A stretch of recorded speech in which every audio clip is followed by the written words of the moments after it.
guys, back again. John Comiskey, episode 47, Musical Excursions with John Comiskey.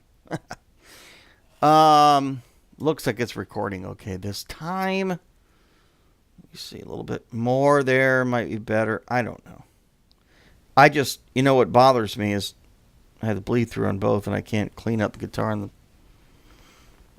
the vocal track, my speaking track. Anyways, so let's just see what we can do here. Is this working? Yep, it's coming through. Okay, great. Nice to see you again. I'm glad I'm able to come back and do something again. I'm going to make this kind of quick because I'm tired. But I came across an important thing recently that I'd been thinking about for years. Especially came close to understanding what I was thinking about. Does that make sense to you? I don't know. Just a couple of years ago. And I was listening to a podcast recently, and they got on the not exactly that subject, but it came in to that conversation. Okay, so when you're talking about minor progressions, so what are you talking about? It could be, natural minor, melodic minor, harmonic minor. I know I'm supposed to say something other than on these is better. But anyways, I want to get to the point as quick as possible, and I'm doing the thing because I'm so tired. I'm not thinking. Okay, so what I was getting to is the major sharp 5 chord, major 7 sharp 5 chord. And I came across that several times in a couple of tunes that I really enjoy listening to. So what is that, And I didn't know what it was, and I figured later out. I figured what it was, and then now I know how to analyze it a little bit better. So if you're in the key of, let's just cut to the chase because I'm taking too long. Okay, so if you're in the key B minor, okay, and then you go to an E7. So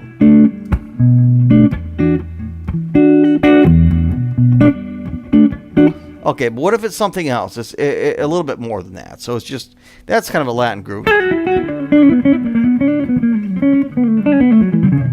It's kind of a Latin, kind of Dorian, maybe melodic minor kind of feel, right? And whatever else you want to put in. So, but the tune that I had in mind was something like 1-4. I'm sorry, it wasn't that. It was it was a minor 7 flat 5, half diminished for those of you that look at it that way, and then an altered 5, so a 2-5. So 1, 4, typical Latin thing, but then 2, 5 altered, back to 1 minor. Okay. But in that tune, there was something like it slowed down. Like everything was in half time, so it went to the middle section. It was something like.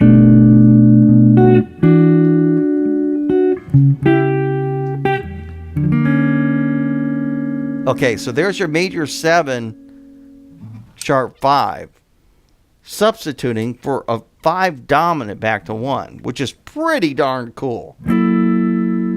So instead of that, but actually, I even think the bass player was playing it.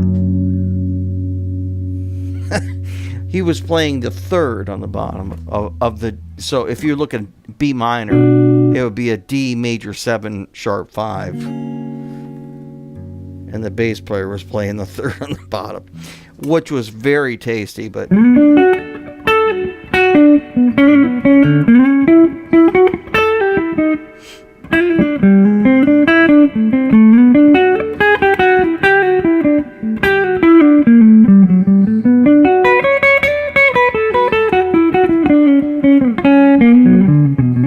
and what you can do when that happens is treat that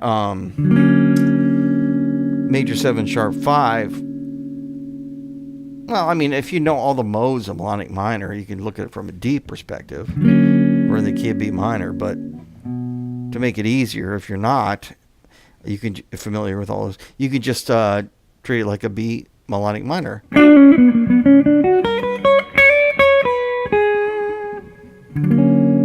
Right? Or here, I guess. Right here. It's actually like an F sharp triad. Right? So you.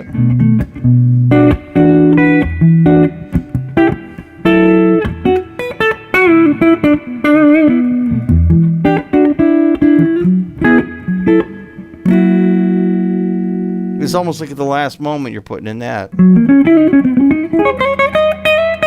I don't know how that would sound over that. Let me see. So we go. And you. Nah, it's pretty whacked. So you have to think of it more like a family of a B melodic minor. You know.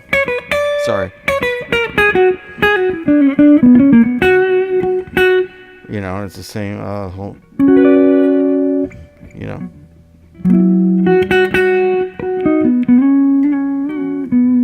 But if you were to play it as a F sharp with a D, it's basically what it is. Or a D thing with an F sharp at the bottom.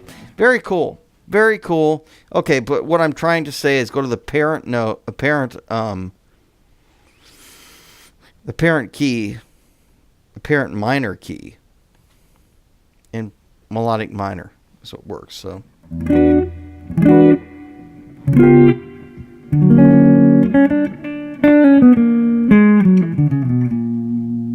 B melodic minor over the D major 7 sharp 5.